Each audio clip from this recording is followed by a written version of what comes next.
So Dr. Berkowitz, thank you for being with us today, and I'm turning it over to you. Thanks so much. Welcome, everybody. I'm excited to be able to share this information with you and hopefully have some quality discussion at the end, so I can answer any of your questions or hear some of your thoughts and concerns of the work that you do with your families. So today I'll be talking about trauma-informed care with children and families.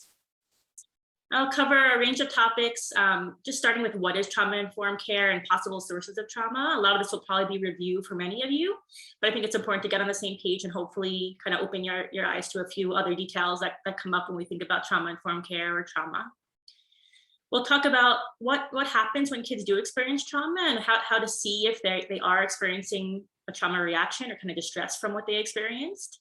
And then talk about what promotes resiliency. So many kids who experience traumatic events don't show these trauma reactions, and how can we help promote that more in our youth and families. I want to talk about some myths about trauma and hopefully bust some of those myths. I'll give a brief overview just so you know kind of what the psychological interventions for trauma can be. It's definitely not going to be a comprehensive review, but it'll be some of the main ones that I either use or know a lot about. But there are definitely many others that you could look at when you look at the National Center for Traumatic Stress Network. And then thinking about trauma-informed care in action. So most importantly, thinking about how you can be more trauma-informed in the everyday work that you do. And then I'll give you some resources. So before we dive in, the first rule of trauma-informed care is always self-care. So really remember to take time for yourself, and it has to be throughout the week. It can't just be a spotlight of self-care. It has to be just part of your everyday weekly routine so that you can really refuel effectively, so you care for yourself, your family, and your patients. There's no use in it's not helpful to get run down and kind of bogged down by hearing about the traumas that your families might experience. And really the way you do this is by finding activities that help you feel refreshed and just build them into your schedule. So self-care may look very different for different people. So just find those healthy activities that help you yourself feel refreshed. And then access community supports as needed and ask for help when you do find yourself getting too burned out or bogged down by what you hear. So we'll talk about some definitions of trauma-informed care. And I'll post some definitions from different agencies. So this one is from SAMHSA, the Substance Abuse and Mental Health Service Administration. And they described trauma-informed care as a program that realizes the widespread impact of trauma, understands how people can recover from trauma. And I would probably add in resiliency to this, recognizes the signs and symptoms of trauma in their clients, as well as families of the client, staff, and others involved with the system. So kind of broadening it, not just the families that you're serving, but kind of everyone that you're interacting with. Responds by fully integrating knowledge about trauma into their policies, procedures, and practices, and then really seeking to actively resist re-traumatizing patients. And we'll talk a lot more about that.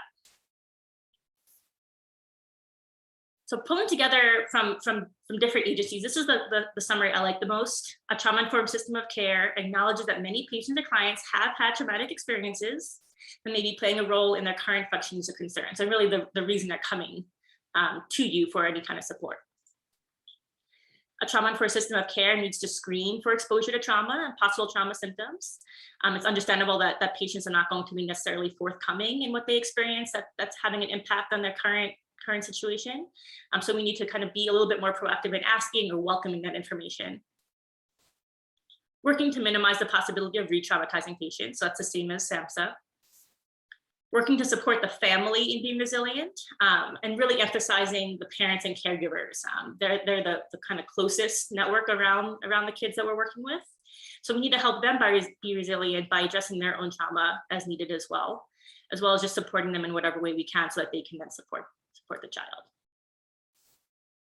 As needed, we need to act to ensure children's safety by mandated reporting while maintaining empathy and rapport with caregivers whenever possible.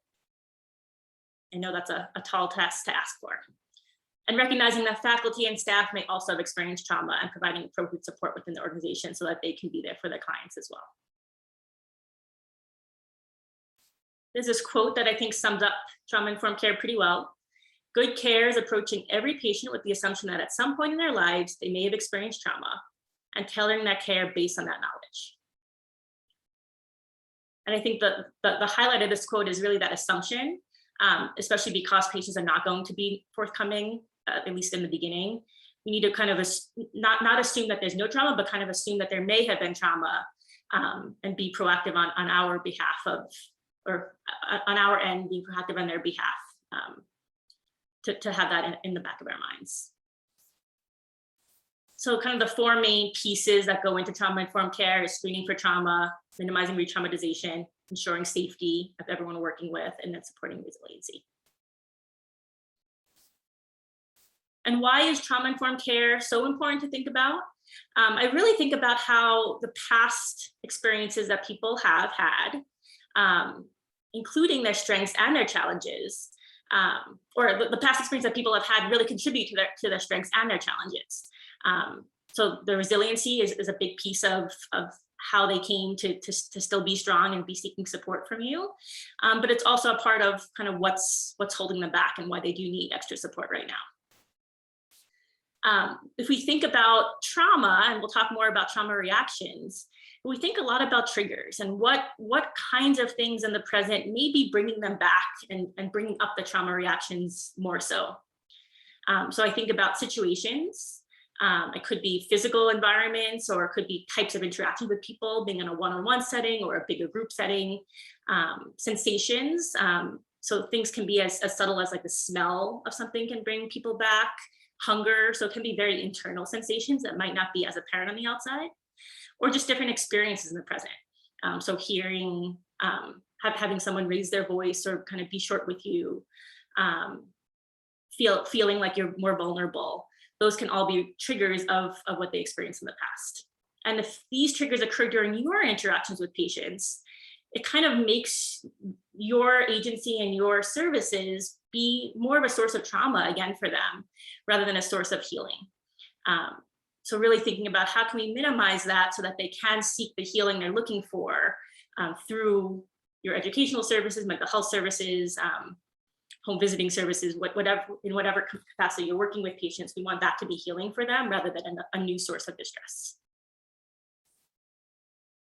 So we think about what are sources of trauma. You probably have all heard about the ACEs study. This was a study back in the 1990s, conducted in San Diego, and it was based on 17,000 patients, and they were all adults when they filled this out. And it asked them different experiences they might have experienced by the time they turned 18. And this study outlined 10 key experiences, ACEs. So the left-hand side, the abuse and neglect, are probably the ones that you all think about a little bit more readily. So physical, emotional, or sexual abuse, and then physical or emotional neglect. But then also, they also highlighted different types of household experiences that can also lead to trauma reactions or distress. So having mental illness in the family, mother treated violently, or I would, at least in modern days, expand this to any domestic violence. Divorce, separation of caregivers, having someone incarcerated in the family, and this could be a parent or another close household member, or anyone using substances. And the results of the study really highlighted just how prevalent these ACEs are. So 2/3 of patients reported at least one ACE by the time they turned 18, and about 20% reported 3 or more. And that 3 or more is especially important because what we see is that as the number of ACEs increases, the risk for negative outcomes also increases. So obviously having one of these experiences is not ideal, but obviously it's super common, and most of the population does okay.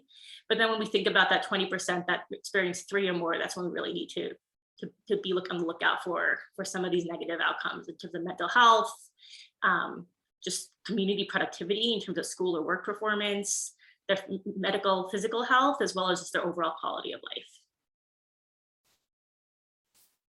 But then I would really expand this. I think the ACEs is a great place to start, but there's so many other experiences that can be sources of trauma for kids and families. So I really want to highlight this first one is any kind of separation of children from caregivers is definitely a possible source of trauma. I think if it's done with thought and care, it can be okay for kids in terms of having an aunt or uncle kind of take over their care for a short time with appropriate preparation and stability. But any kind of initial foster placement, changes in foster placements, including kinship care, can be a source of trauma. Having a parent incarcerated or deployed from the military, and then especially a death of a parent or caregiver, especially if it's more sudden or violent. But really, we think of any death of a parent or caregiver during childhood as being a potential source of trauma. Death of any other close family member as well. Any kind of scary or painful medical procedures, and I would even go back to as early as the NICU, especially because of the way that a long NICU stay affects the whole family dynamic and the family relationships. And then of course, any other medical procedures later in childhood. Cultural sources of trauma, so immigration, refugee experiences, discrimination, racism, community violence, and any kind of acute traumas. And I tend to think of like a one-time trauma, especially if it's not interpersonal in nature. It can definitely be a source of trauma, but we often do see kids being very resilient to these kinds of things. But if there's any kind of background of any other stressors going on in the family, these one-time acute traumas can be a much bigger deal for them. And then really any other stressful circumstances. So right now, obviously the COVID pandemic is a big stressor for families in terms of job loss, social isolation. And one of the things I like to think about, actually one of the prior times I presented one of these talks, some of the audience members commented on how we need to not think about just the initial occurrence that is the source of trauma, but really the ongoing sequelae of that initiating event can be sometimes more traumatic. So there might be abuse or neglect that we think of as the trauma for the kids, but then the sequence of foster placements, especially negative foster placements, can be more of a source of trauma than even the initial abuse and neglect was. And same thing with refugee camps. So the war and all the violence people experienced before they tried to escape was the initial trauma, but then all their experiences in trying to escape and being in refugee camps in the process increase that trauma exponentially. So when we think of different types of stress, obviously I want to point out that not all stress is bad. So many types of stress does help us to grow and develop. It helps us to learn new things. So stress itself is not something to avoid. What we want to avoid is this toxic stress, because that's what we call trauma. So toxic stress is when there's this prolonged activation of stress response. So not just kind of a brief increase in heart rate, not just kind of a brief stressor as you're trying to learn something new or in an uncomfortable situation. But it's really when it's prolonged over time, your body doesn't get that reprieve it needs to recover. And especially when that happens in the absence of protective relationships. And that's what I'll highlight through a lot of my topics is how can we boost those protective relationships to be a buffer against the stressors that many of us are going to experience throughout our lives.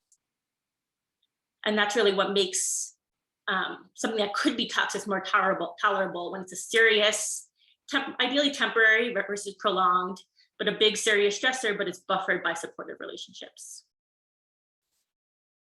So some videos, I'm going to skip over these now in the interest of time, and so we have more time for discussion. If we do have time, I'll come back and show these at the end.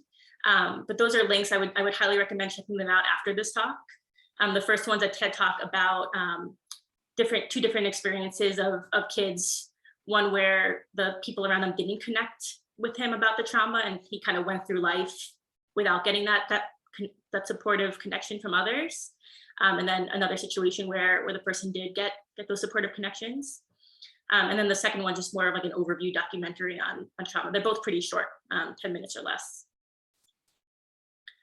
So we think of resilience. So the factors that increase the risk for traumatic stress, so kind of decrease kids' resilience, is when kids have a lack of adequate protective relationships. So having limited social support, being in an unstable environment, having a lack of a stable and supportive caregiver, as well as accumulation of adverse childhood experiences or other sources of trauma. So having more trauma, being more prolonged, and without that social support.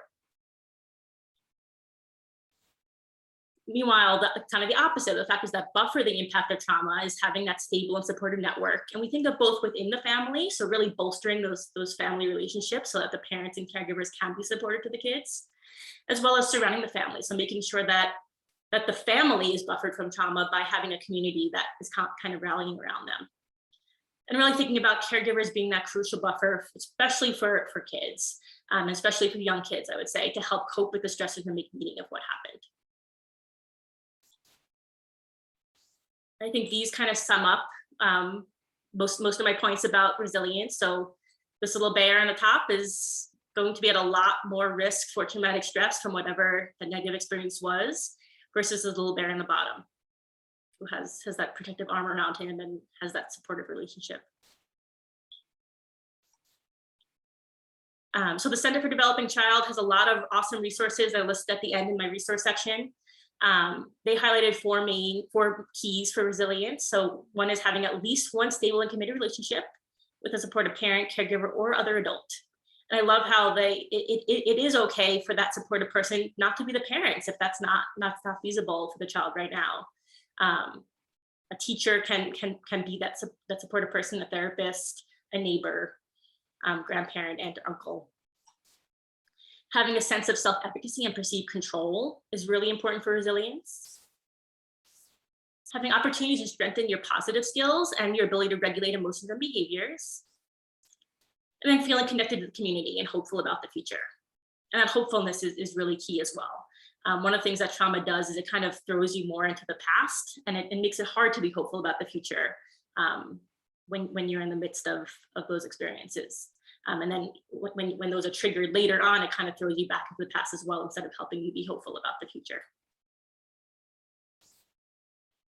So reactions to trauma, we think a lot for kids, and especially for young kids, but really for any youth, of having behavioral reactions to trauma is often the most notable and the easiest to see. And it's also oftentimes the one that kind of gets kids into services. So being aggressive, having tantrums, being more clingy. So it could be acting out behaviors as well as more internalizing behaviors. Some of the trauma-specific symptoms are repeatedly talking, asking questions, playing about the trauma. Looking for that control is a key, because one of the things that trauma does is it takes control away. And one of the things that makes trauma feel so scary is that lack of control. So kids will often try to seek control in other ways, and that could be challenging to parent, and could be a reason why parents come to you for support. Developmental delays, especially in language delays, we see as a reaction to trauma. And difficulty concentrating, because kids can sometimes, or anyone can be pretty hypervigilant once they experience trauma, kind of scanning the environment and looking for other sources of danger, which makes it really hard to focus on what they're trying to do in the moment. And we think about young children in particular really tending to process in very short bursts. So sometimes parents will be like, oh, I don't think he was actually affected by this, because most of the time he's fine. It's just these moments that he brings it up, or I think it's affecting him. But that really is how kids do process trauma. So even when we see those short bursts, it's important to notice and give support to. Some of the more emotional reactions to trauma, so sadness, loneliness, seeming withdrawn, anxiety, or that acting out, more anger or irritability. Physical reactions is especially an important cue for very young children. So changes in sleep or appetite, fatigue or insomnia. So just those basic body regulation systems being kind of thrown out of whack, and then being really difficult to soothe, especially when we think of babies or toddlers. That could be a key sign of trauma for them. And then some of the thoughts, these come up more, or at least they're more recognizable in older kids. So having self-blame, constant memories of the trauma that they share with you, or having increased usual fear. So obviously fear of the dark, or fear of monsters, something that comes up for many young kids. But if you see increases in those usual fears, it kind of takes over their life more than it should, that could be a sign that a different trauma is kind of heightening their whole reactivity system. So there's this article, it's also listed in the references later on, Wadsworth from 2015, that really talked about the idea that maladaptive coping or trauma reactions is in some ways a functional adaptation. I think it can be healthy and helpful to think about it in this way. So we think about trauma symptoms that may have developed in the past as functional ways to cope with what kids or families experienced. So we kind of think about the best you could do with the resources you had at the time. I like this picture to kind of show this, because obviously having a giant umbrella over your head during a lightning storm is probably not the safest, but it's kind of the best that he can do to keep himself safe in that moment, or keep himself dry and feeling more safe. So it doesn't necessarily mean that the coping strategies were healthy at the time either, but really that it was the best you could do with where you were at. And I think about things like hypervigilance is one key trauma symptom. And that was really important when you were in a dangerous situation, to detect for danger. You need to kind of be aware of all those cues that might signal, hey, this is coming again. But then if you're now in a safer situation, or your caregiver's got support, so either you were taken out of that situation, you're in a safer situation, or your caregiver's got support and made your situation safer, that hypervigilance is no longer as functional, and instead it kind of gets in your way. Same thing as either aggressing against someone to protect yourself, or shutting down or dissociating during the trauma that was effective and functional at the time of the traumatic experience. But now that they're in a safer position, it's no longer helpful, and instead it's holding them back. So the behaviors become maladaptive due to changes in the circumstances, or because the body can't sustain them long term. And hypervigilance and kind of just the overall stress response is one of those that the body is not geared to be on high gear and high alert all the time. And it just really wears down. I think that's where a lot of the health outcomes come from, is the body being on that stress response year after year or month after month. And we really think of coping occurs in context. So how, when, and for whom are different types of coping adaptive? And it might be that we try to teach kids different strategies to use when they're in school and maybe in a safer environment, versus what might be helpful for them to use at home if it's not a situation where they need to be removed from, but just not as supportive. So thinking about some myths about trauma that I really want to help bust if any of you are holding these myths. So the idea that infants and very young kids are not affected by stressful events. A lot of people think that they're too young to understand what's happening, and that's definitely not the case. And we'll talk a little bit more about that, and I'll show a video about that as well.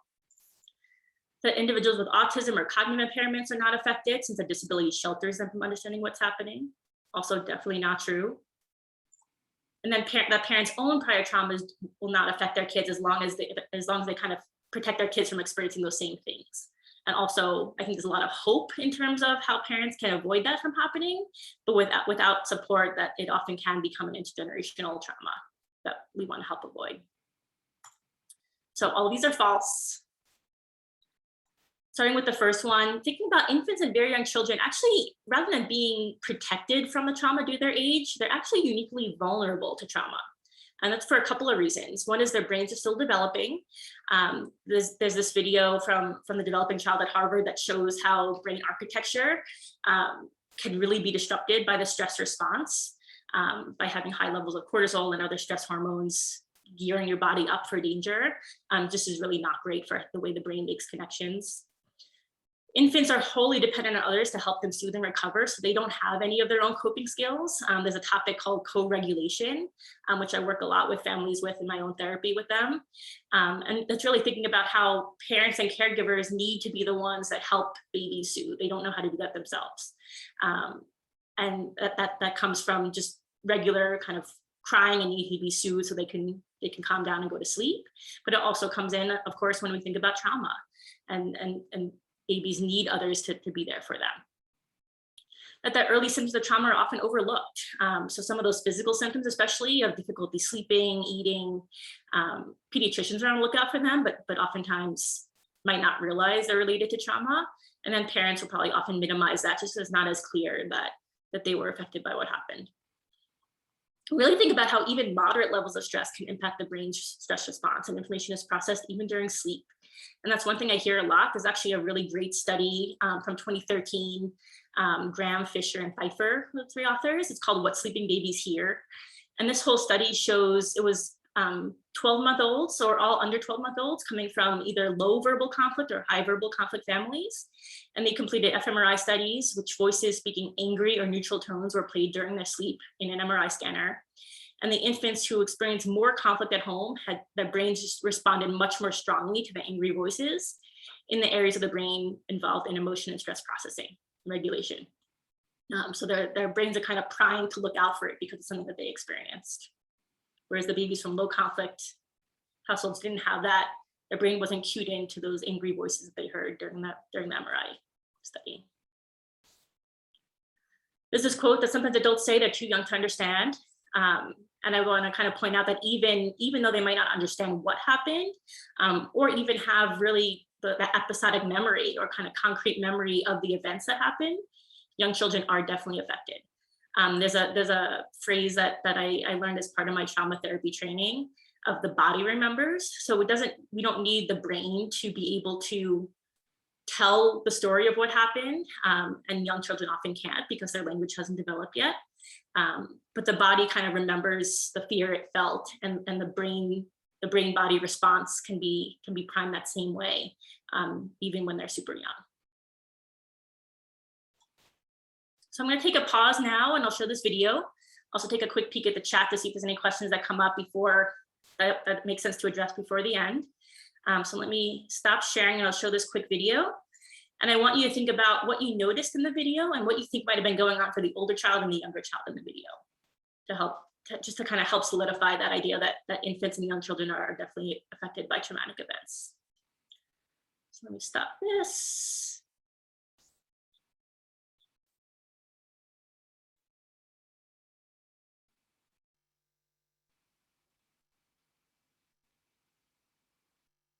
Nadine or Christine, just jump in case you can't see or hear very well.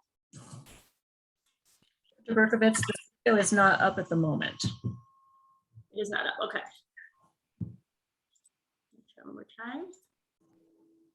How's that? That looks great. Okay.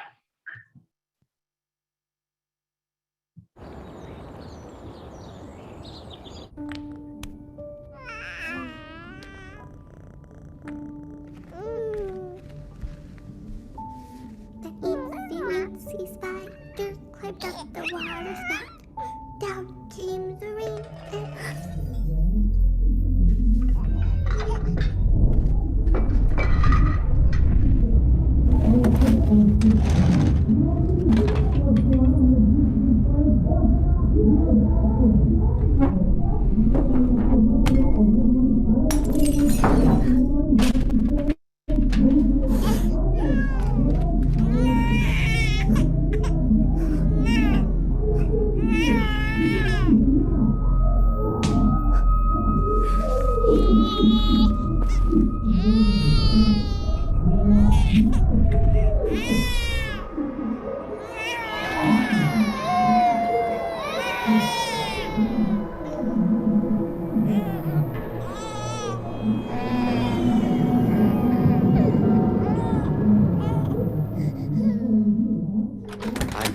Grandpa's here. Okay, shh. I'm here now. Grandpa's here. I know you're scared. You're safe now.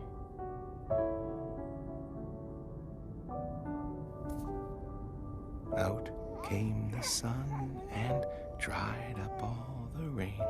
Now the eensy-weensy spider climbed up the spout again.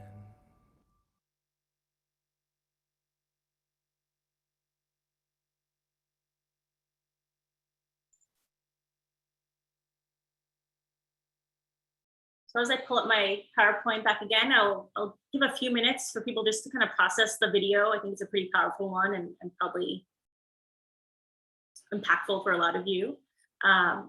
If you want to share any of your reactions in the chat, I'll gladly read some of those aloud, or you guys can read them as well. Just in terms of what you think might have been going on for the younger child and the older child. If you noticed any of the trauma reactions that I discussed, or keys for resilience coming into play that you want to highlight for the other participants, that would be great.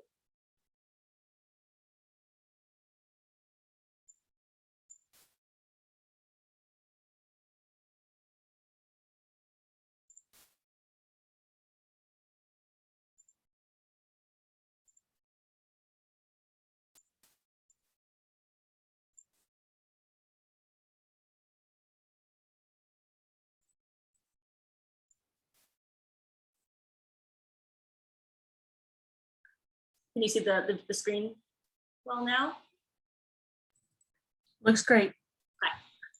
So I don't see anyone commenting in the chat, but we'll have some time for discussion at the end as well. So feel free to bring up some of your thoughts or reactions to this video. It's a video that I sometimes use with patients and families as well to help them realize kind of the potential impact on the young children. Okay, I see a few comments now that the infant may experience needs not being met, while the old child may experience the fear.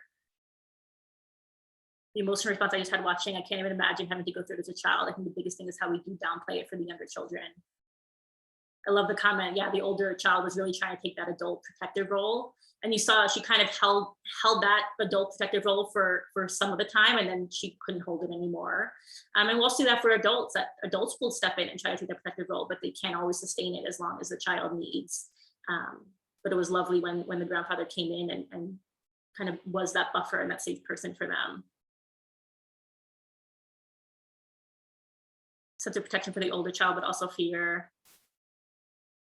I assume the Itsy Bitsy Spider song will be a trigger, and that's a really good comment. I think it's possible that can become a trigger. At the same time, I noticed that the grandfather kind of brought that back. I mean, obviously, in the video, he didn't know that was sung before the experience, but there's also the possibility that will become a soothing factor for them. That it's something that they remember happening that helped them feel more safe as well. Both the children had to learn how to self-soothe. And I think the scary thing for me in seeing that video is that in this one-time situation, they were able to accept that support from the grandfather pretty quickly. Obviously, the baby was right away, and the older child took a little bit more time to reach her hand out to him. But if we think about those kind of experiences happening day after day or week after week, it can become much harder for kids to learn to accept that comforting from others, and they're kind of stuck in that self-soothing when they're not really old enough or mature enough to be able to do so.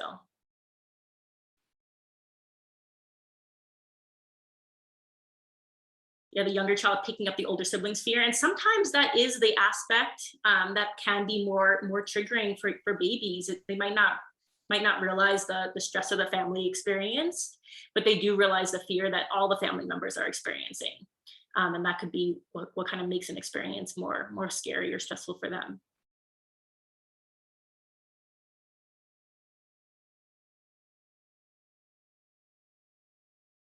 The older one feels insecurities, lack of a safe environment. The younger one felt safe and then abandoned and then safe again. So that ping-ponging back and forth is definitely part of the trauma experience of, and then later on, the older ones, replaying those memories will be something that makes them feel unsafe again in the future, and then they have to kind of seek that safety over and over.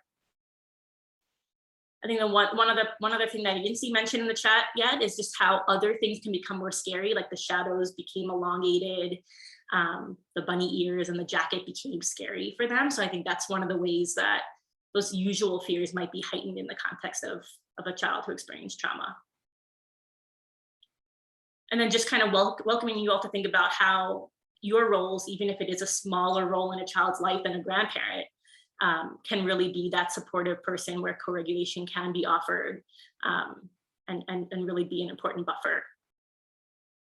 I mean, I think one of my main goals always is trying to make someone in the family be that safe buffer for the child, but then knowing that we are also part of that buffering picture for the kids. Okay.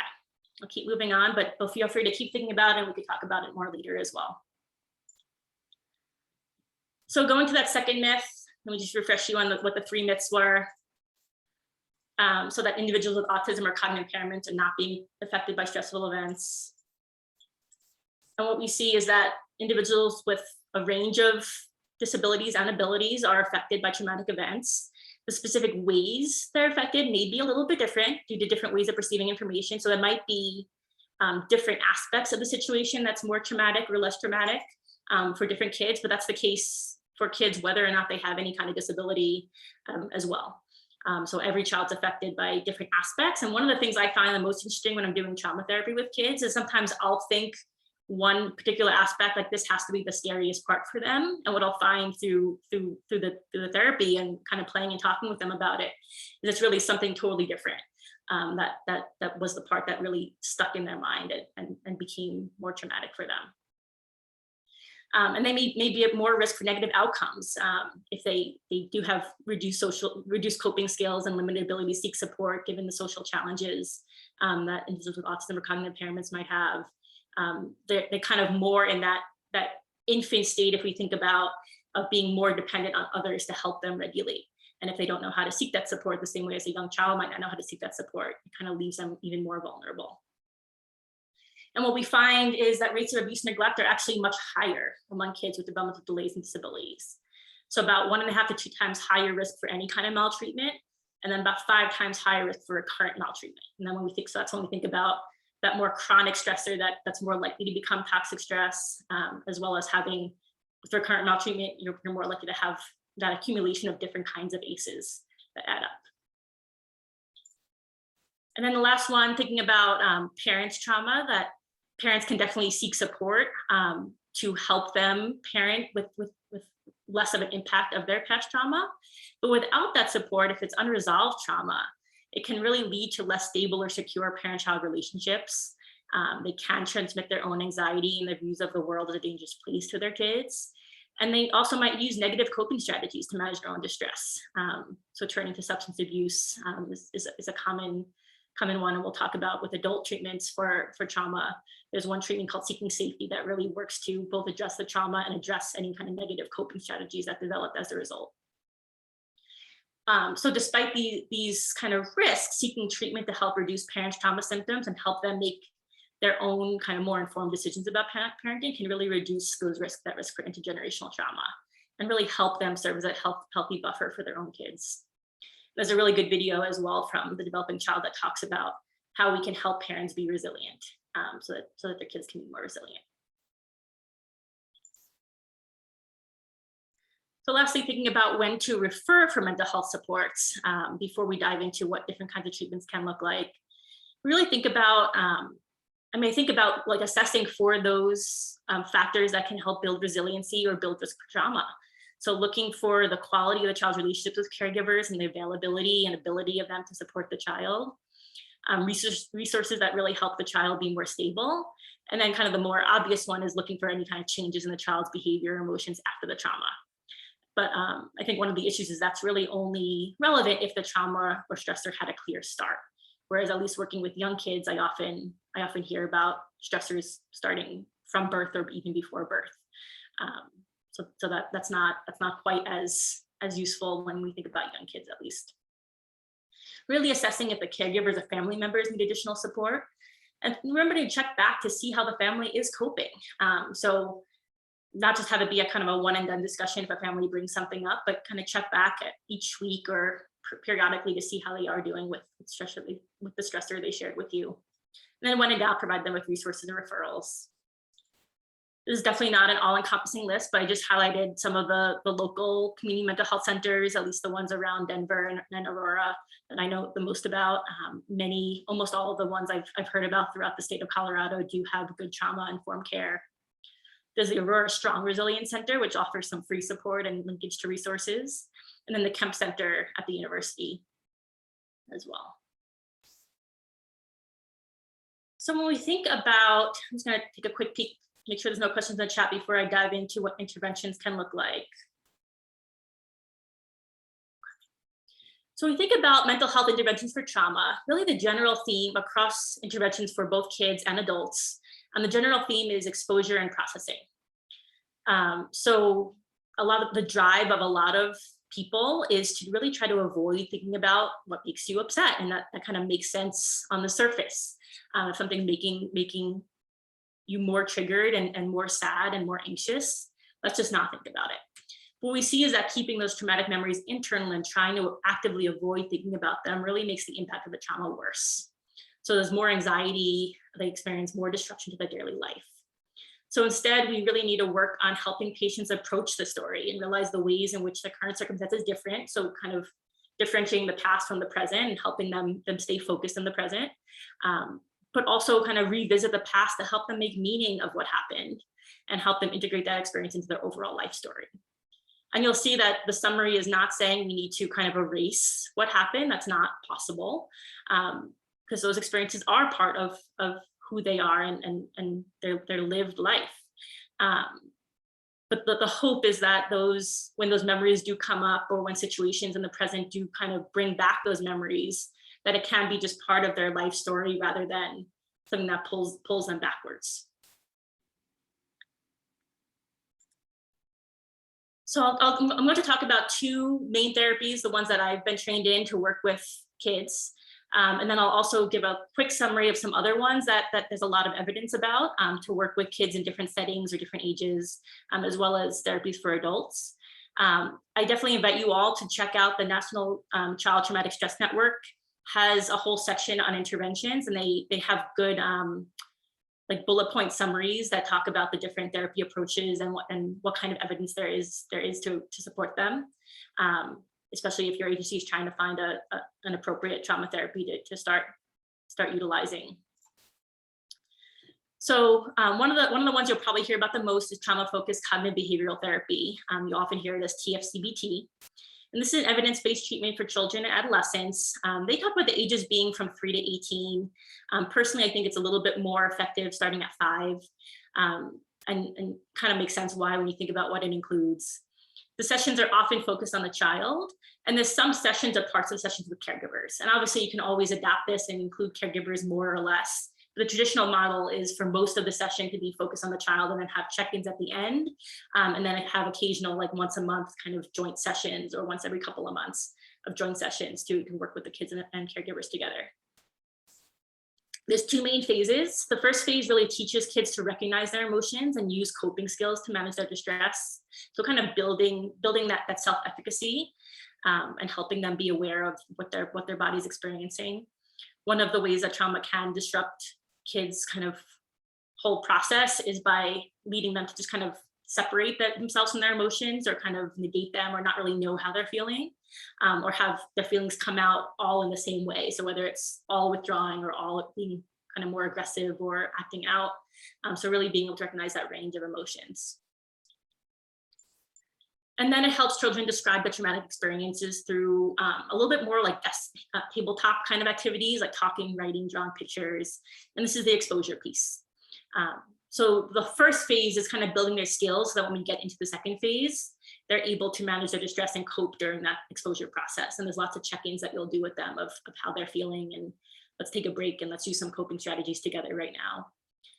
And then one of the areas, one of the other parts I didn't mention in the first phase is also recognizing their thinking process a little bit, so that they're a little bit more tuned in to what their thoughts are and how their thoughts affect their feelings. That's the cognitive behavioral approach, so that they can then, when you're doing the trauma narrative, the exposure piece, they can identify where there are misunderstandings that may be exacerbating the trauma.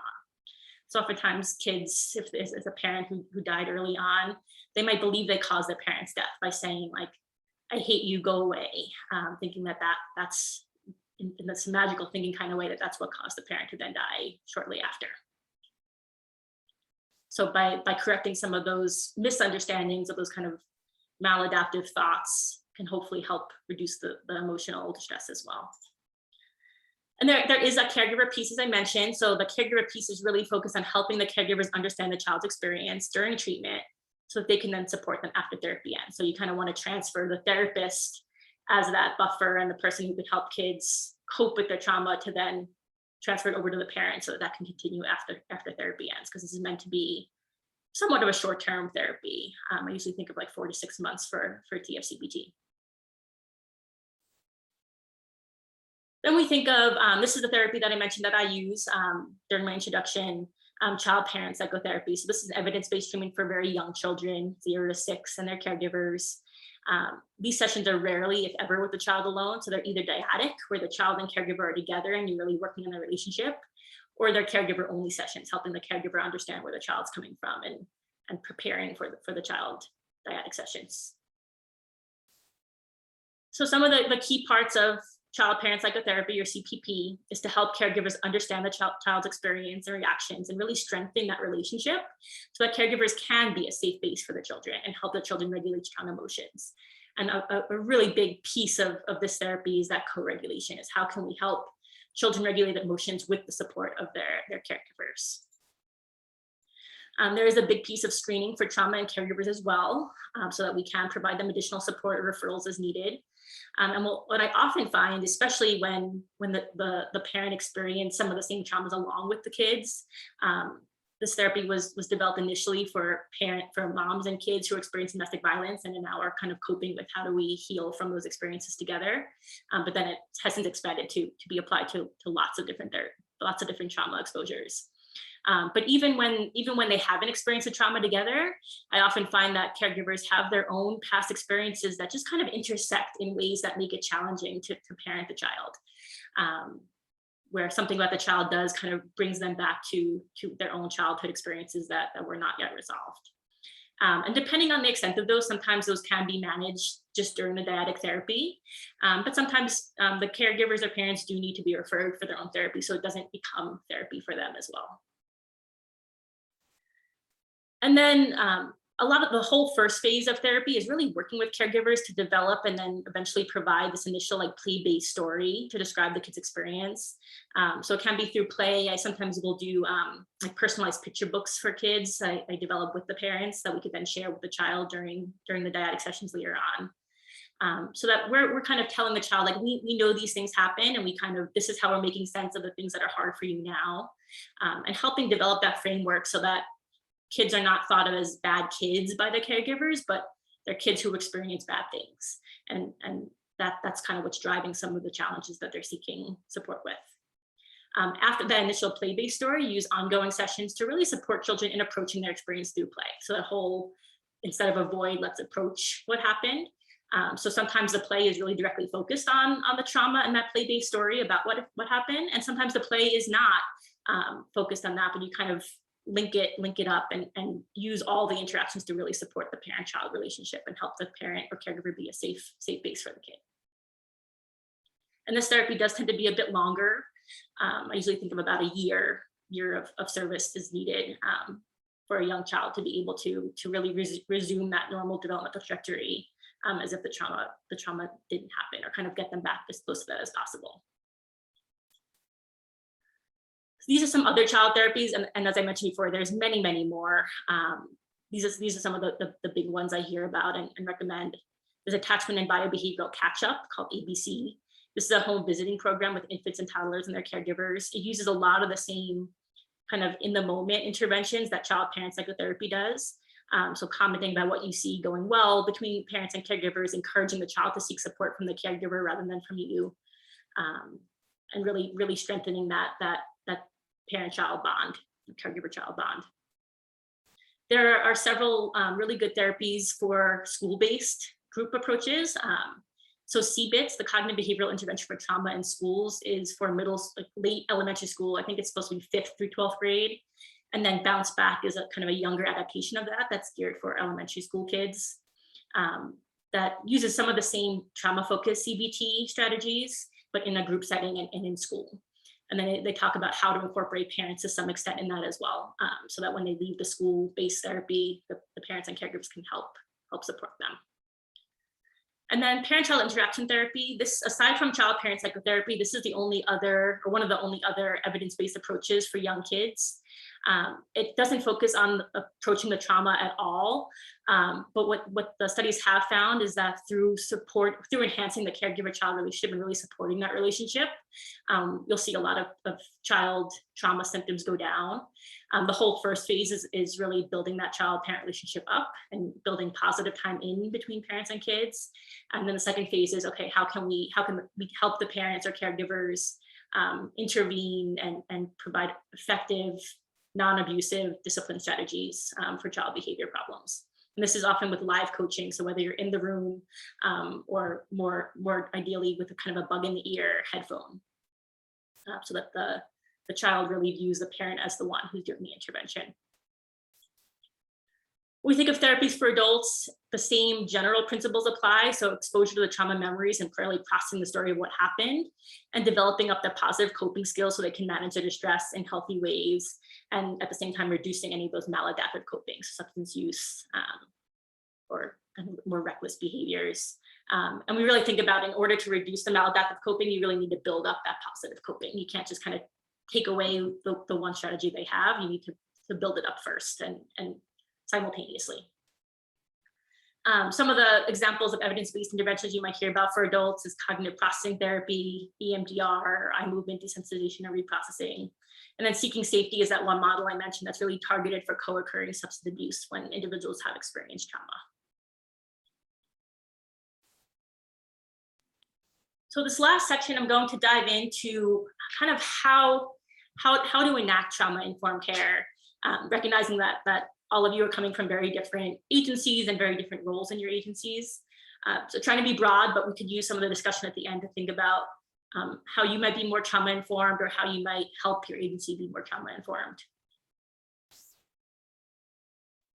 So when we think about some strategies to approach your work in a trauma informed way, I'm going to go back to these four starbursts of the keys for trauma informed care.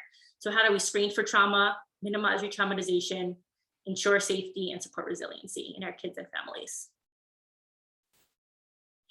So screening for trauma. So really thinking about how can you kind of incorporate in your introduction to families, or as you kind of first start working with them, or as you try to bring trauma a little bit more into your work with them, even if you have been working with them for a while, it's really thinking about how can we ask kids or their caregivers, or both, if they have any past experiences they'd like to let you know about that may make your interactions extra hard for them. I gave some examples. So this is a very direct way of asking. And I always try to frame it as, I'm not asking about anything about your family. I always like to ask if there's been any stressful experiences your child may have experienced that would be helpful for me to be aware of.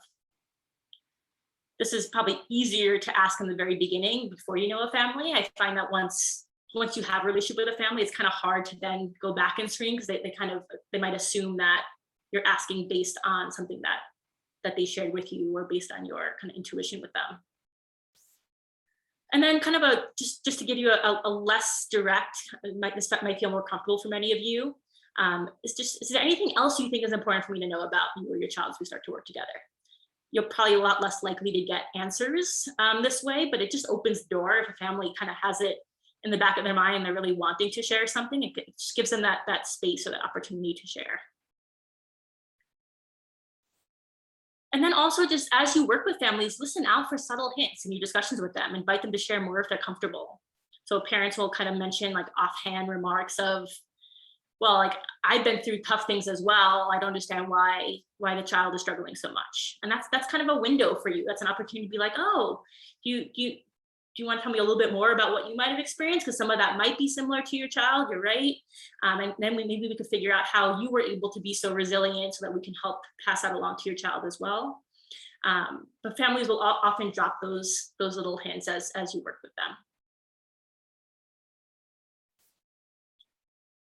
In terms of minimizing re-traumatization, is really thinking about different aspects of your usual interactions with children or caregivers that can be stressful for individuals with a range of trauma histories. This is kind of where that assuming that the individuals you're working with have at some point in their lives experienced trauma, in order to kind of do anything about that, you just need to be aware of just what are the different things that I might do with a child or family that can be stressful. It can be as simple as closing the door as soon as they enter the room. Could be scary for kids or families who experienced shutting themselves into a room because of domestic violence, or kids who were sent to timeout for way too long, or kind of felt abandoned in that process. So just really thinking through the minute details of your interactions, if you have kind of time for this little exercise. Really being as transparent as possible and giving children or caregivers warnings about the next step in your interaction. Again, coming from that framework of, we're going to assume that kids and families might have experienced traumatic events. So letting them know, like if you're doing physical therapy, I'm going to touch your leg next. Or if a child kind of runs out of the classroom, I'm going to pick you up to carry you back to the room so that your touch is not surprising to them. And then especially if a specific trauma is highlighted, whether it's through your screening process or if they were more forthcoming about it, really working with kids and their caregivers to develop a plan that will minimize that re-traumatization as much as possible. So having an open discussion with families of, okay, like, thank you so much for sharing that there was domestic violence when he was a little baby. What kinds of things do you notice that might scare him more easily than other kids? That how can I be mindful of that so that we can help him keep feeling safe, so we can keep learning and keep functioning well here. Ensuring safety. So really thinking about how can we give that community bubble around families so that they can then be there to support one another and especially support the kids. So helping kids and families get linked to community resources as needed. So food security is huge. If kids don't have enough food to eat, they're not going to be able to learn, and there's going to be a lot more distress amongst the family members because food is crucial. So let's get them linked up and make sure everyone has enough to eat. Getting mental health, behavioral, substance abuse programs as needed for the kids and for the caregivers. reaching out to staff in your agency. So I recognize that many of you might not necessarily have the time, or it might not be your role to have some of these discussions with families. So to the extent that it is kind of within your role or kind of close to your role, definitely have these discussions yourself. But if not, then reach out to different staff members who might feel more comfortable or be more equipped, or just have more of their time, more time on their hands for this purpose, to really help families cope with the stressors they're going through. And then I know many of you are probably mandated reporters, so sometimes we do need to make reports, and it's probably my least favorite part of my job. But there's a quote on the Colorado Child Abuse and Neglect Hotline: "If not you, then who?" And then that first video that comes up, that TED Talk that I mentioned, talks about this a lot. And really thinking about, as part of my training, I was really taught that your role as a mandated reporter should really be part of your informed consent process and part of your introduction to your program or services. I think I initially had a hard time with this because I didn't want to, I wanted families to feel that they could share things with me so that I could then keep the child safe if need be. We really want to think about, we don't want to re-traumatize the family either. And having kind of an abrupt or kind of unforeseen report made on them is traumatic for them as well. So I really have taken this to heart as part of my work of really letting them know in any interactions I have with them, whether it's a quick screening, a quick assessment, or trauma therapy, letting them know that if I am concerned about safety for your child, another child, or an elderly person, I will need to break confidentiality and reach out to make sure everyone stays safe. And it definitely helps to come back to that then if you do have to share with them that you're making a report. And then lastly, how can we support resiliency? So really thinking about how to strengthen the caregiver-child relationship in whatever context you see them together, or even if you don't see them together. If you do see parents and kids together in your work, really thinking about how can you comment about the positive aspects of the interactions you see. So kind of mentioning that was so, like, I love how you noticed he was upset, you knelt down and gave him a really big hug. I'm sure that felt like it was really helpful for his regulation. Commenting if you see parents kind of holding it together when it might be easy for them to blow up at their kids, if their kids are having a tantrum or really acting out, and you could tell that might have been a tendency. Commenting, I love how you're staying so calm, like you being calm right now is going to help his energy level come down as well. So really highlighting that, because we think about the same way we think about when we work with kids, the more things, or the things that you give more attention to are more likely to happen. So the same way, the more things about the positive interactions of the positive aspects of their interactions that you comment about, the more those are going to be likely to happen. And really encouraging the children to seek support from caregivers when possible. So I often notice myself making the comment of like, oh, like it looks like you really need a hug right now. I know mom gives the best hugs. So really encouraging them to go to the parents for support.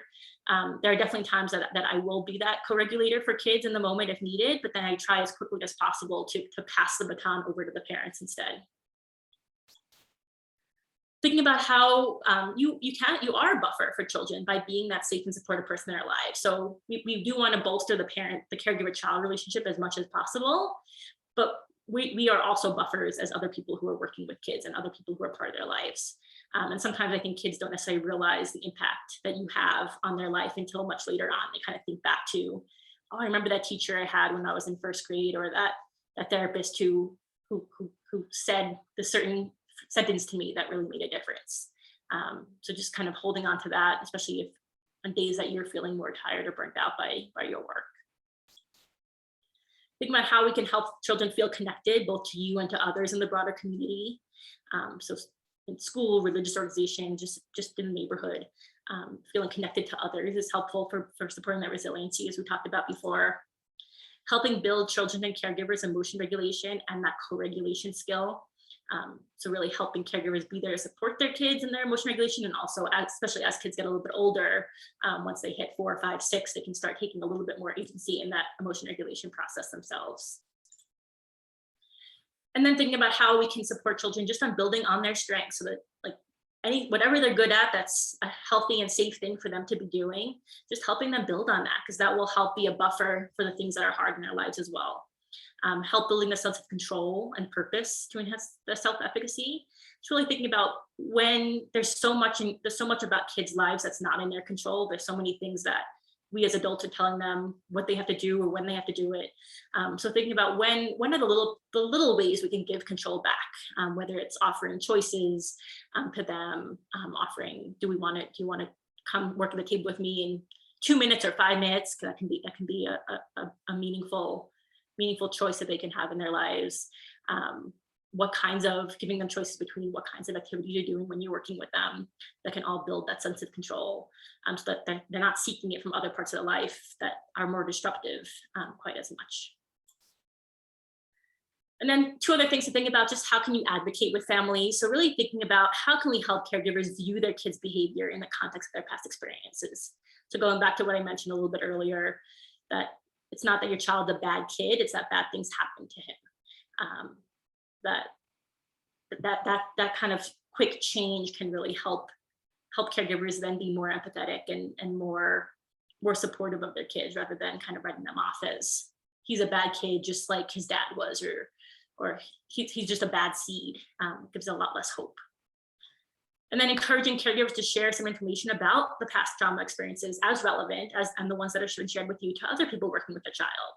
And I talk with caregivers, like, we don't want to share all the gory details. That's not the purpose of this, but kind of sharing a little bit of like, hey, like we know that he experienced some abuse in his past home, or yeah, we did have a lot of family stressors early in his life that he's still kind of working through. So these are the things that are helpful to avoid, or it's helpful to get his attention before you touch him. Sometimes he can overreact to feeling that touch when it's a surprise. So kind of helping them be judicious about it, because we don't want their dirty laundry aired to everyone they're working with. But it's really hard to avoid re-traumatizing a child if you don't know the trauma. And a lot of people are not going to kind of come in with that assumption of this child may have experienced traumas the same way as you might after this talk. And then think about how you can advocate with others. So gently try to help your coworkers become more aware if you think they might have been a trigger for a child. So if you heard them raise their voice or kind of grab a child a little bit rougher, it doesn't necessarily have to be something that kind of escalates, but just kind of a quick comment of like, hey, it sounded like when you raised your voice, that was kind of scary just for this kid in particular. I just want to let you know that I noticed that. Helping others reflect upon those potential factors influencing a child's behavior. So again, tackling that bad kid myth with coworkers as well. And just kind of your little comments of, hey, I wonder what things are like at home that's kind of making this child be so angry, be so aggressive in school. Just kind of bringing that reflective capacity to your coworkers as well. And then really just advocating for strong mental health programs in schools and communities, and advocating for kind of more public policies and procedures that can help avoid traumatizing kids, as well as help build those supports that can help kids recover from those experiences. So these last 2 slides are kind of more to-dos for you, thinking about how you could be more trauma informed, regardless of kind of where you're coming in to this kind of whole discussion on. I thought it'd be helpful after we hang up, or I could give you guys 5 minutes now, just really think about your typical interactions with the child and family. I'm a visual person, so I always want us to write down, kind of take a more active role of writing down 2 or 3 aspects of your interactions that could be traumatic for someone with a trauma history. In this process, it might help after we hang up, it might help to share a quick overview of what your typical interactions with a family member, what your typical interactions at work might be, sharing that with a family member, a friend, or a coworker, just as a sounding board. It can be kind of easy to dismiss those things that just kind of are second nature to you as a potential source of trauma, but it can help you gain a little bit more objectivity if someone else kind of hears the different things that are part of your interactions, to let you know, like, hey, this might be a potential trauma trigger to be aware of. And then really reflecting upon and writing down at least one way you might try to minimize each potential impact.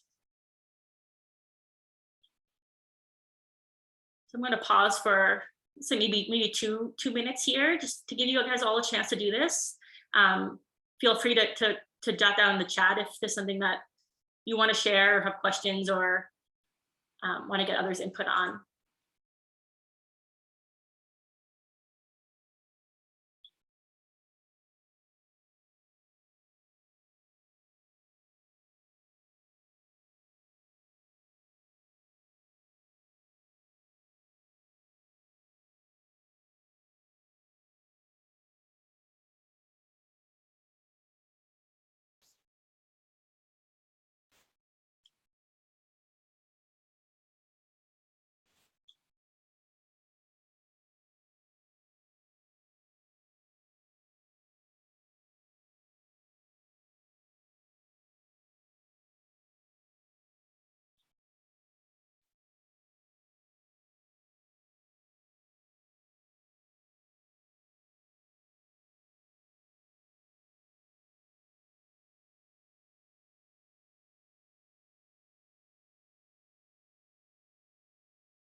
I'll give it one more minute just to wrap up your thoughts.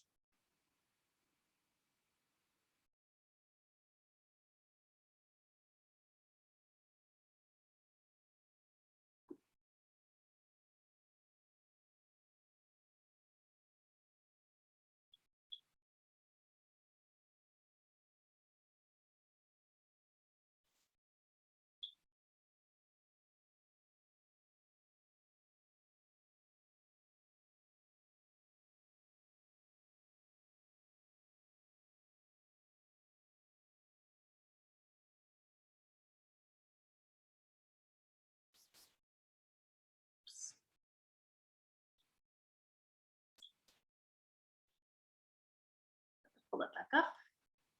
PowerPoint decided to conk out on me.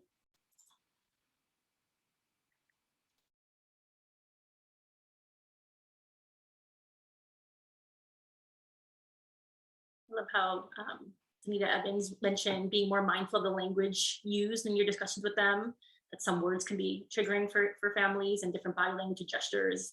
I think of quick movements, especially quick movements and different hand movements, or kind of more power poses can be triggering for individuals with certain experiences. I love that, just having more self-awareness of your body language and the words you use. It's great.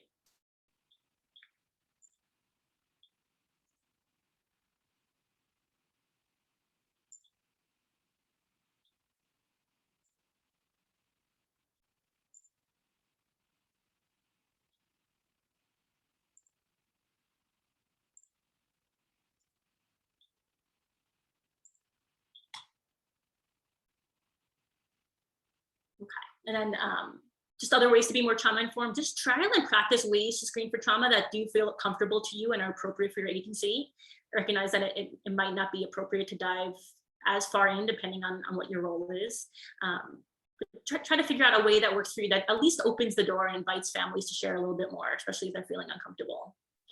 And then kind of going hand in hand with that, it's important to really think in advance a little bit about how you might respond if any traumas are shared, both in the moment with the child or caregiver and as next steps. It might help to just kind of review the mandated reporting laws, and if you do think you might need to make a report, how you might say that in the moment, or if you might say that in the moment. I do think about trying to be as upfront with families as possible and letting them know if we need to make a report, at least myself, unless there's a concern for safety, where you think the child might not be safe if the caregiver knows you're making a report, or if you might not be safe. It's definitely a reason not to. So thinking a little bit about how you might make those decisions so you're not caught in the moment with those. The way we talked about in the beginning, just really examining your own self-care routine and making changes if needed so that you can feel as refreshed and rejuvenated as possible, and kind of help be a buffer for yourself, as well as thinking about how you might bring other people into your self-care routine. If we think about that importance of connections with your loved ones and community. And then really thinking about how you can stay connected with your colleagues to support one another through all this, especially during the rest of this COVID pandemic, that makes that one-on-one personal connection so much harder to access.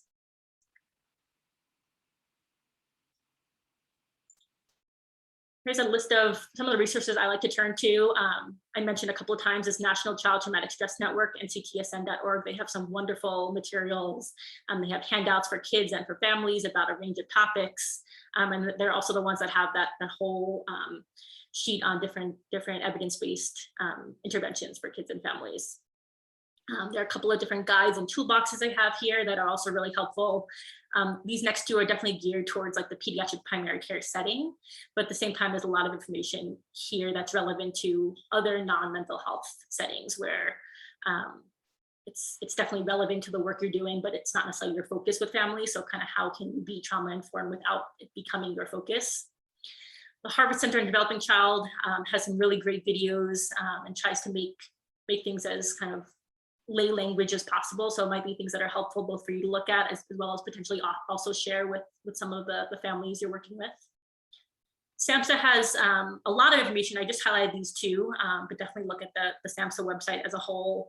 They have a trauma-informed care guide, and they also have this treatment improvement protocol, this tip sheet, where they talk about how to be more trauma-informed care in behavioral health services in particular. So more mental health, behavioral health care. Sesame Street in the Communities has some really good information about a range of traumatic experiences. They have also have handouts and different like worksheets for caregivers, or kind of booklet pamphlets, I mean, for caregivers, as well as videos that can be shared with kids talking about military deployment or mental illness in families, incarceration of a caregiver, things like that. The Kemp Center has information on their site as well. And then 0to3.org, that's one of my favorite websites to turn to, not so much on trauma in particular, but just on early childhood development. And they do have some really nice resources on trauma as well. They have some really good ones. They have a whole military section on their website as well that talks about helping families through the stressors of military deployment, if that comes up for any of the families you're working with. Here's some articles in trauma-informed care, as well as articles on the impact of early childhood trauma. This Wadsworth article on the bottom is that whole article just thinking about how can we think about trauma reactions or maladaptive coping as that functional adaptation, which again, I think just helps put everything in a different perspective.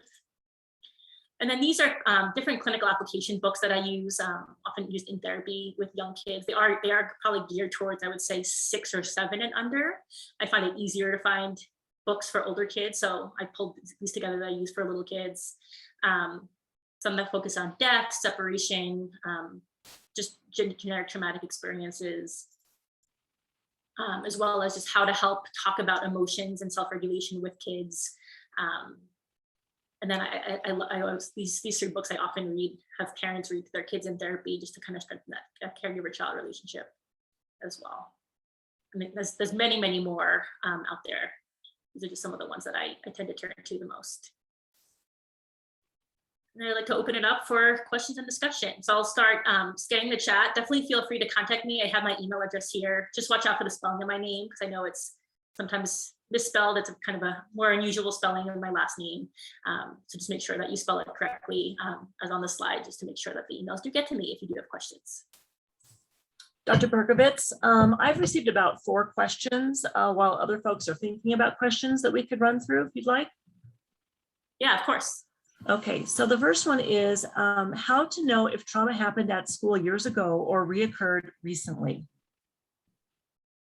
I mean, it's a really tough question. I think a lot of it is going to be sleuthing. It kind of depends on how old the child is, and how old the child might have been when you think something might have happened.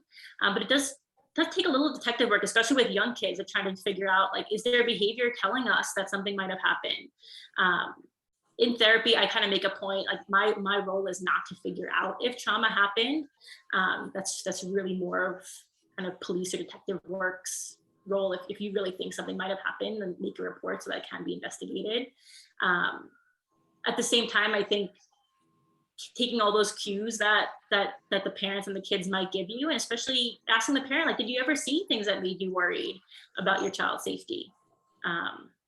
Some of those little hints can be cues to bigger things. I would venture to guess. Okay, thank you. Next question is, how do you handle a situation if a caseworker has used microaggressions to the family in a patronizing way? And is there a way to report them? I'm trying to think about what your role might be as you're asking this. Potentially a different caseworker or a therapist working with the family, I'm guessing. I mean, there's some really good talks out there about microaggressions and how to kind of address that with the person directly. I think it would depend on your agency a lot, honestly, to see is your agency does your agency take reports like that? I think the more you can be direct with someone about it, the more you feel comfortable being like, hey, I noticed you mentioned this and it kind of turned the family, it seemed like it might have turned the family off. I just wanted to point it out so you'd be more aware. That's usually my go-to. But I know that's not going to be comfortable with all agencies or with all relationships that you might have with that person either. I do personally find microaggressions a little bit more comfortable to deal with, because you're kind of coming in with the assumption of, I don't think you meant harm by this, but I noticed that this might have been damaging to your relationship with the family or to the family itself. Thank you for that. 2 more questions. A thought, how can people find effective therapists when the wait lists are very long and or there's a lack of therapists? That's a big problem. It really is. I don't have a good answer to that. I think we need to really work on building up our mental health kind of workforce and bringing diversity into that workforce as well, so that we have a range of therapists available to families that families will be able to connect with and feel comfortable with, depending on where they're coming from. But it's a really big problem. It really is. Well, and just to say one more thing, I think it's important to think about, with that in mind, how can we build trauma-informed care into the places that kids are already at? So how can we build more mental health services into schools so that not as many kids will need to seek outpatient mental health services or inpatient mental health services even? And how can we be more trauma-informed in all our interactions so that we are avoiding traumatization and we are kind of starting to address some of the trauma just by being a healthy and safe person that families are working with. You have a really powerful role there as well. Okay, a final question that came directly to me is how to help people overcome or validate fears of mandatory reporting and possible loss of job or careers if information is posted publicly, then fallout ramifications. Sorry, can you read that one more time? Sure. How to help people overcome or validate fears of mandatory reporting and possible loss of job or careers if information is posted publicly, then fallout ramifications. I guess I'm curious about where the person asking the question is coming from with information posted publicly. I mean, that there shouldn't be public records of mandatory reports that you've made. That said, I think it is one of the reasons I do try to be transparent with families when I do need to make a report. Just in case that information does come back to them, I'd rather them hear it from me than hear it 2 months down the line from a caseworker, or kind of reading about it when it shouldn't have been shared. I mean, your jobs should support you in making the mandatory reports that you need to make. I think that's a bigger policy question of if that's not happening, how can we build safer and kind of more effective workforces and agencies that allow you to keep your clients and patients safe. That's really important. I mean, I think what I hear more often about is patients or therapists or caseworkers being worried about making a report, more of like the personal effect of how will this impact my relationship with the family. And it's hard. I think the more transparent you can be with them, and the more safe it is for you to be transparent with them, the more helpful that is to kind of keep your relationship going, so that you're not going to betray them necessarily. But the same thing, that's not always the case, and it doesn't always work, even when you are transparent with them. And sometimes it does mean that they withdraw from your services because they don't trust you anymore. And I think it's a necessary but sad part of the process. I think I would then just hold on to hope that they'll reconnect with someone different later in the future if they're not able to reconnect with you after that report. But at the same time, it is important, and it's important not to just kind of be a bystander if you see something that is reportable. That's more damaging to kids to know, hey, I shared this with someone and I did nothing about it. Is more damaging than, hey, I shared it with someone and there were steps taken to keep me safe, even if those steps might have been unwanted or scary as well.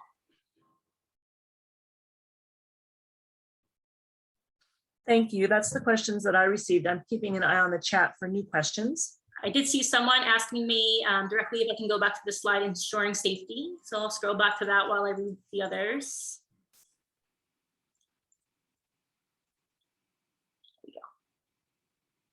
And I see some of the other comments, I think were in reaction to the exercise I had you do. So people mentioning having something scented in the room could bring up past traumas of a smell that's connected with that specific traumatic event. So yeah, I love just being aware of those more subtle internal sensations, that like a smell that someone takes in that could kind of bring them back to the past trauma. I had one family tell me it was a family that adopted 2 kids, and they lived in the same neighborhood, and it was a kind of a small mountain town as the biological parents. the child kind of reacted strongly going to the grocery store, and they couldn't figure out why at first. And I think they themselves had come up with, there was a really strong cologne smell. And I kind of looked around and tried to figure out like why this could be an issue. And I'm pretty sure I saw the child's biological father down the aisle that might have been the strong cologne smell. This was a couple of years ago. I can't remember exactly how it came up, but I remember the cologne being the trigger for the child in that moment, and they realized it was connected with the child's past experiences. Asking me for closing the door for privacy. That's a great one. And again, that odor. So it sounds like thinking about the odor is really stuck for a lot of you, of thinking how that could be a trigger. Giving more choices, providing individual ability to choose where they want to sit in the room, not having to back the door or be close to the door to feel safe and secure. I think that's a really great one.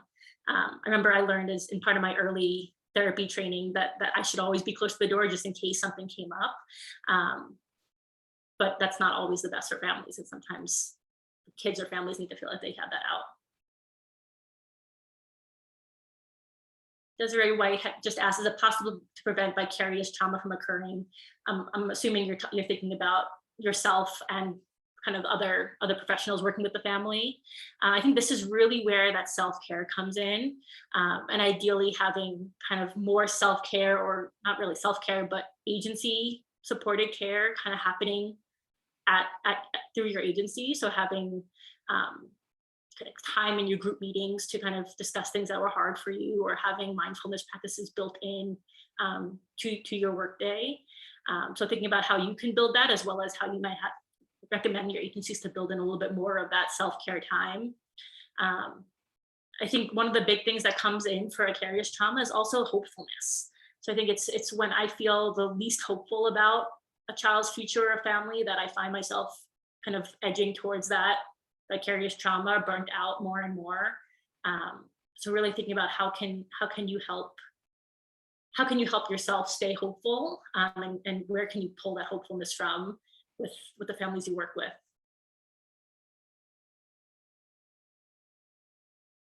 These are really great questions. Thanks for sharing all of them.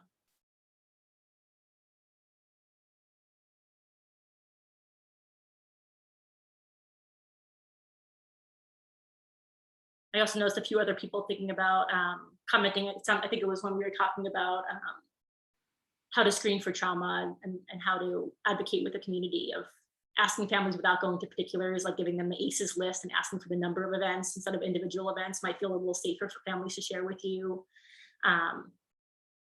Thinking about how to help teachers think of behavior as a communication attempt rather than more of a bad behavior.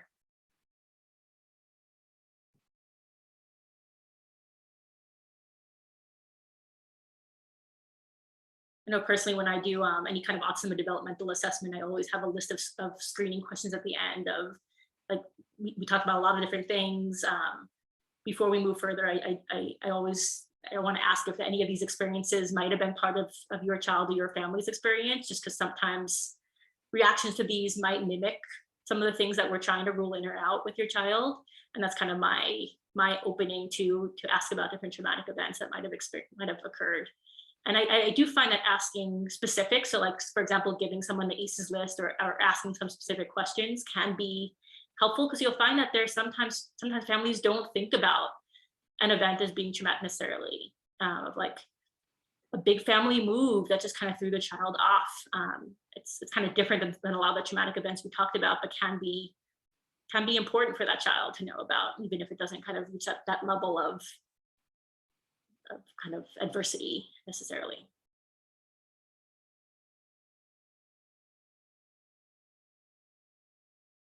Let me try to skip over any questions. We have 1 minute left.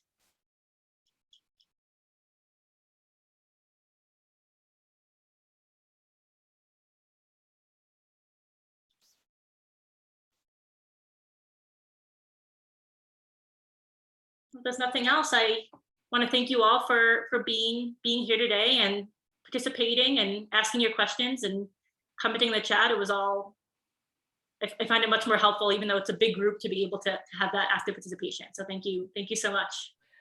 And thank you, Lauren, for speaking with us today. It was wonderful. And all of the interaction from the audience was great. So thank you for joining us. Take care, everyone. Thanks so much.